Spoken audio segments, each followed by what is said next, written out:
Late us study snake bite. पहले देखते हैं classification of poisonous snakes. First है इलापेडी यानी न्यूरोटॉक्सिक, उसमें आता है अपना common cobra, king cobra, krait. Viperidae यानी वास्कुलोटॉक्सिक होते हैं, इसमें आते हैं वाइपर्स। और हाइड्रोफिडी यानी मायोटॉक्सिक होते हैं, इसमें आते हैं सी स्नेक्स। क्लिनिकल फीचर्स देखते हैं स्नेक बाइट के। क्लिनिकल फीचर में देखेंगे local features and systemic features. तो सबसे पहले देखते हैं इलापिड्स बाइट के। उसके लोकल फीचर्स में होता है fang marks, burning pain, swelling and discolouration, serosanguineous discharge होता है। लोकल सिम्टम्स माइल्डर होते हैं as compared to viperine bite. Systemic feature देखेंगे तो प्री पैरालिटिक स्टेज होता है। दिस आर न्यूरोटॉक्सिक स्नेक्स, तो इसमें प्री पैरालिटिक स्टेज होगा vomiting, headache, giddiness, weakness and lethargy. फिर पैरालिटिक स्टेज होगा टोसिस होगा, ऑप्थेल्मोप्लेजिया होगा, ड्राउजीनेस, कन्फ्यूजन, बल्बर पैरालिसिस होगा, रेस्पिरेटरी फेलियर होगा, उससे डेथ हो सकती है। नेक मसल की वीकनेस होगी, it is broken neck sign. Krait bite जो होता है it presents early in the morning, so it can be mistaken for stroke. So symptom में ऐड करने के लिए एक ट्रिक है 5 Ds एंड 2 Ps। पहला डी है dyspnoea, dysphonia, dysarthria, diplopia and dysphagia, and 2 Ps are ptosis and paralysis. फिर अब देखते हैं वाइपरेट बाइट के local features. This are vasculotoxic, तो रैपिड स्वेलिंग होगी at the bite site, discolouration होगा, ब्लिस्टर फॉर्मेशन होगा, and this are vasculotoxic, so bleeding from bite site और पेन होगा। सिस्टमिक फीचर में देखेंगे तो जनरलाइज ब्लीडिंग होगी, epistaxis, हिमोप्टोसिस, haematemesis, bleeding gums, हिमेचुरिया, Malina, जहाँ से हो सकती है वहाँ से ब्लीडिंग होगी। इंट्राक्रैनियल भी ब्लीडिंग होगी, हाइपरटेंशन होगा एंड मसल पेन होगा।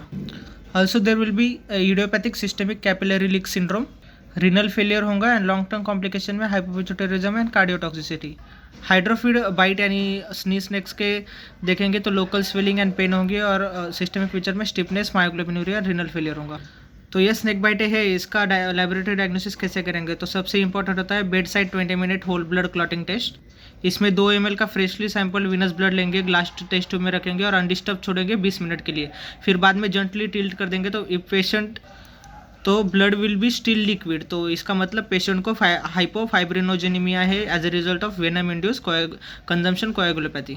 कुछ नॉन स्पेसिफिक टेस्ट है जैसे कि हीमोग्राम देखेंगे, सीरम क्रिएट देखेंगे, प्रोथ्रोम्बिन टाइम देखेंगे तो और वो बढ़ा हुआ होगा, फाइब्रिनोजन डिग्रेडेशन प्रोडक्ट्स मिलेंगे and fibrinogen levels will be low in the viperine bite. LFT, ABG and electrolyte करेंगे for systemic manifestation. Urine examination करेंगे, मायोग्लोबिनुरिया के लिए, प्रोटीनूरिया के लिए ईसीजी करेंगे।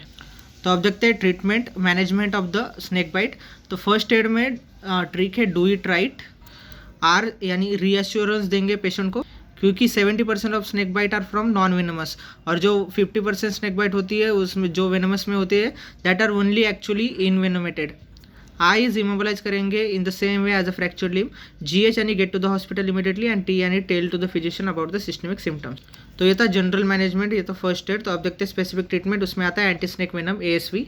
डोसेज ऑफ ASV देखते हैं, आइडियली एडमिनिस्टर करना चाहिए विद इन 4 आवर्स, लेकिन 24 आवर्स के अंदर अंदर भी कर सकते हैं। अगर माइल्ड केस है तो 5 ऑयल्स देंगे, इसमें आता है 50 ml। मॉडरेट केसेस में 5 to 10 ऑयल्स देंगे एंड सीवियर केसेस में 10 to 20 ऑयल्स देंगे। एडिशनल इन्फ्यूजन करेंगे 5 to 10 ऑयल्स का अगर स्वेलिंग सीज नहीं हुई और सिस्टमिक सिम्टम्स अभी भी है। मोड ऑफ एडमिनिस्ट्रेशन देखते हैं, slowly IV injection and infusion करेंगे at a rate of 2 ml per minute। And this ASV should never be given locally नहीं देंगे। No change in the dose for children और pregnant woman, वही dose रखेंगे। Repeat करेंगे dose का ASV का। In vasculotoxic and haemotoxic snakes every 6 hourly repeat करेंगे until coagulation is restored. In neurotoxic snakes 10 vials tight देंगे as A infusion and followed by second dose of 10 vial if there is no improvement within first hour. Adverse reaction हो सकते हैं कुछ ASV के, इसमें आता है early anaphylactic reaction और late serum stiffness. Early anaphylactic reaction 10 minute के अंदर अंदर होगा, तो इसके मैनेजमेंट पे अपन डिसकंटिन्यू करेंगे ASV को। एड्रेनलिन देंगे 1:1000 इंट्रामस्कुलर, एंटीहिस्टामिनिक देंगे, हाईवे हाइड्रोकॉर्टिजोन देंगे। जब पेशेंट रिकवर हो जाता है फिर रिस्टार्ट करेंगे ASV को स्लोली। लेट सीरम सिकनेस होता है, ये डेवलप होता है 1 to 12 डेज में। Fever, nausea, vomiting, diarrhoea, arthritis, nephritis, myoglobinuria हो सकता है, तो इसमें ओरल एंटीहिस्टामिनिक देंगे एंड प्रेडनिसोलोन देंगे। Now let us see what are the indications for anti snake venom. पहला तो अगर न्यूरोटॉक्सिसिटी है तो तब चालू करेंगे, ब्लीडिंग कोएगुलोपैथी है तब चालू करेंगे। ये कैसे पता करेंगे? स्पॉटेनियस सिस्टमिक ब्लीडिंग है या WCT 20 मिनट्स का मोर देन 20 मिनट्स है, thrombocytopenia less than 1 lakh platelets है तब चालू करेंगे। मायोग्लोबिनुरिया या हीमोग्लोबिनुरिया है।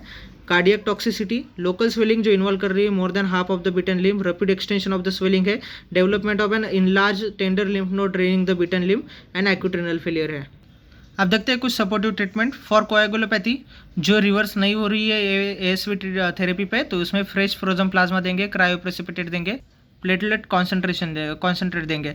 मैनेजमेंट कैसे करेंगे, न्यूरोटॉक्सिक इन्वेनोवेशन का ASV alone is not sufficient, तो मैकेनिकल वेंटिलेशन देना पड़ सकता है।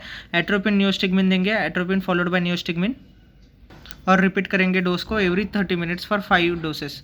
रीनल फेलियर के लिए हीमोडायलिसिस करना पड़ सकता है। कैपिलरी लीक सिंड्रोम के लिए मिथिल प्रेडनिसोलोन, कंपार्टमेंट सिंड्रोम के लिए फेशियोटोमी, और सर्जिकल डिब्राइवमेंट करना पड़ सकता है वुंड का। Care of the bitten part लेनी पड़ेंगे, antibiotic prophylaxis and tetanus toxoid देंगे।